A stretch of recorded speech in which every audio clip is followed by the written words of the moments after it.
Welcome back to the Jacksonville History Show. I'm Jerry Spinks, President of the Jacksonville Historical Society. If a city, like a person, has character, Jacksonville's character is made up of its rich diversity, not only in its neighborhoods, but all the cultural groups that have, over its better than 100-year history, made it up. Today we have the opportunity to talk with Hazel Mack, who is the archivist and historian for the Jewish Temple, and to tell us about the beginnings of the Jewish community and their history here in Jacksonville. Hazel, it's a pleasure to have you here. Thank you very much for having me. I'm very honored to be here and be able to tell the story. Well, let's start talking about the businesses, the places, the people, and the faith here in Jacksonville. We go back to the first Jews that began trickling into Jacksonville was the late 1840s, but the first documented Jew was Phillip Delinsky, and he came here in 1850, and after he saved up enough money, he sent to his family in Prussia to have them brought over here, which was his mother and father and 8 brothers and sisters, and one of those brothers was Morris Delinsky. Is this the gentleman? That is Phillip Delinsky. He married, and they had one son, which was the first documented birth of a Jew in Jacksonville, and that is George Delinsky. Is this George? That is George, and he was born in 1857. Now, there are a lot of descendants of George still here in Jacksonville. It was also the year of the yellow fever epidemic, and many people died.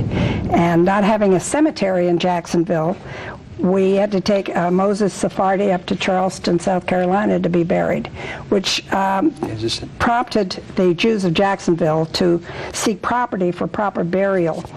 And the city donated to the trustees of the Hebrew Benevolent Society a portion of Old City Cemetery, which became the Jewish Cemetery. There are 39 people buried there, including 7 Confederate soldiers.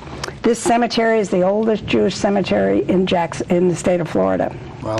Now, the brother of Philip was Morris Delinsky, and this is a name that has become more prominent in the city of Jacksonville. He fought in the Civil War for the Confederates, and after the war he became prominent in politics, holding a number of political offices. In 1881 he was elected mayor. His first action to order city Sunday blue laws was strictly enforced. That's Morris Delinsky. He was later re-elected in 1882 and one of the 4 founding directors of the Jacksonville Board of Trade. He helped organize the volunteer fire department as well as one of the city's oldest baseball teams. He was elected municipal judge in 1895 and until his death in 1907. His body reposed in the city council chambers in the city hall, surrounded by an immense number of flowers. And conspicuous was the flag of the Confederacy, of which he was a brave and gallant soldier. He was Jacksonville's only Jewish mayor. Then we go into, that's one of my favorite pictures right now. Tell us about it. What is it?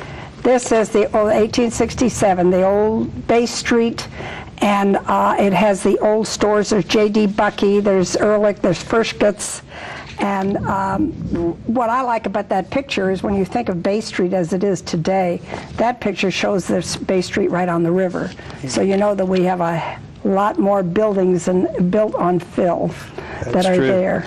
And Frischkitz is in here? Frischkitz is one of the larger buildings. You get the next picture up and you can see that Frischkitz is there. That's Frischkitz right there in the front. And that, of course, was during the Civil War as well. The next picture is Coen Brothers, and they were established also at that time, and that's a picture taken in 1880 on 43 West Bay Street. We had an Isidore Grenthal, who was a grocer, and Aaron Zacharias, who was a tobacco grower, and we'll mention Zacharias a little later. The next picture shows Bay Street in 1913 is really bustling there, because right in the front is Frischkitz, and then you go down heading west on Bay Street and you see the clock that is outside of the jewelry store, Jacob's Jewelers, which is now up on Laura Street. Still further down is Coen Brothers, where it was, but at that time Coen Brothers had already moved up to Hemming Plaza, and we've got the big store, which is now City Hall. That's right up on Hemming Plaza. Wow. Yeah. Businesses began quite early in Jacksonville. We've got a picture of Rosenblum's that started in 1898, and it's one of the few businesses that is still operating here in Jacksonville. Is it the same family? Father is the same family. Frank was the father who started it, and then his three sons, John, Herman, and Sheldon, ran the store downtown, and when they closed the store downtown, they continued. There's a picture of the three brothers right there. I don't know if you can get the camera in on that. That's John, Herman, and Sheldon. Then Sheldon's sons are now running the store in Lakewood, and they cater to the younger, affluent. Oldest family and younger generation customers. That's right. Okay. The next picture, I think, was right behind that one of Rosenblum's. You got another one back there. This is a story of a couple of men from Macon, Georgia, that had a very successful liquor store in Georgia, and when Georgia went dry, they brought their business to Jacksonville, Florida. They were located at the corner of Market and Bay Street, and it's where the Blackstone building now is. And they operated very successfully until 1919, when Prohibition came in. So that was the end of that. Where did they? He told me where they went to work. Oh, the senior gentleman on the left in the picture, Julius Mack, was my husband's grandfather, and he went to work for Pershkitz, and his father, who was young Julius, went to work for Coen Brothers and ended up being a vice president with Coen Brothers. So, how about that? Yeah.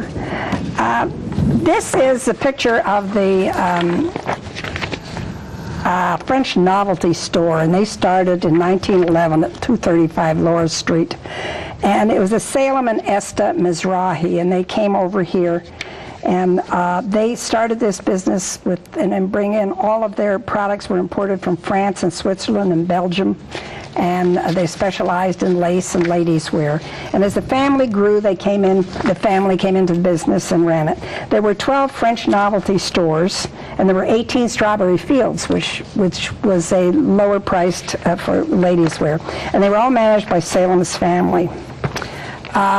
That's another picture of an interior of the store there. Sure. Okay. The next business is Levy Wolf, but they began around 1910 down on Bay Street and Laura and that area, and then they moved up to their location where they became Levy and Wolf, and they became Levy Wolf in the corner of Hogan and Adams Street.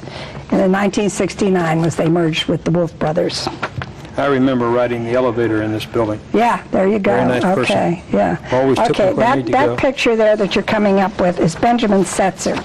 Oh, and he came from Lithuania in a town called Pushlot.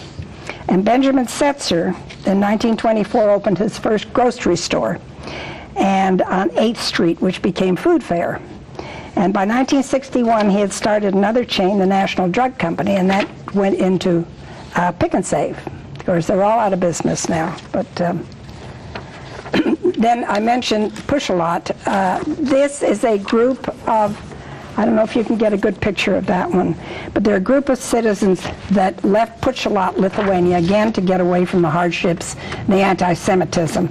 And among some of the families that came were the Finkelsteins.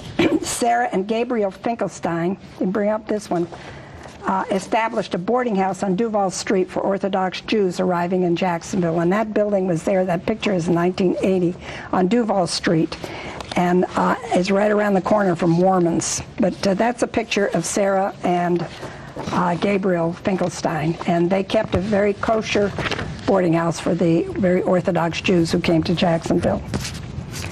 The next one, the Luggage Shop. They started in 1895, again by Finkelsteins, who came over here with the Pushlot group. They had all settled in La Villa.